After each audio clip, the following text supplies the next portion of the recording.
জামাই থাকতে বুঝি নাই জামাই কি। আমার এই ভাবিডার খুসানি বাইরে আড়াইছে যদি কেই পায়া থাকো।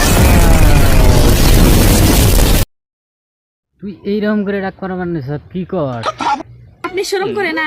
আমার পুলান পেটে আপনি দেখতেছেন, তাও আপনি বসে রয়েছে। তোর পোলান পেটে তাহলে আমি কি করুম? তুই যা কান্নকে গাড়ি সেটা তার কাছে কগা বুঝছত কি ব্যাপারটা? ভাবি আমি শুনলাম কি বলে অফার দিতা শুন।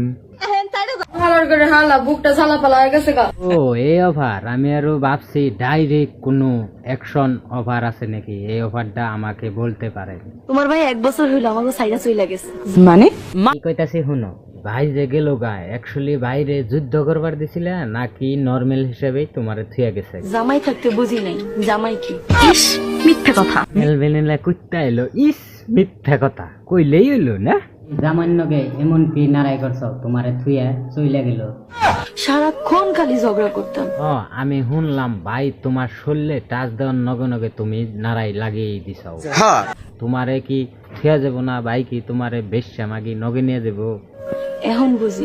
ভাবি আগে চলছ পাড়ার কতটি চ্যাংরা পোলাহান নেয়, এখন পাড়ার পোলাহানের পয়সা কমে গেছে, নিশ্চয় তোমার বাইরে দরকার পড়ে গেছে না? তারে যদি আরেকবার পাইতাম। বাইরে পাইলে বাইর বইরা উল্টা তুমি সুইসা থাকুন নাকবো, বুঝছো কি ব্যাপারটা? আর জীবনেও কোনোদিন ঝগড়া করতাম না। তবে দেখতাছি কেমনে করে বাইর ব্যবস্থা নেন যা। আমার এই ভাবিডার খুসানি বাইরে আড়াইছে যদি কেই পায়া থাকো। কি বলছিস? তা না হলে এই ভিডিওটা শেয়ার করে অন্যজনকে পাঠিয়ে দিবেন বলে, ইউটিউবে দেখতাছেন সাবস্ক্রাইবটা মাইরা যাবেন বলে আশা রাখলাম।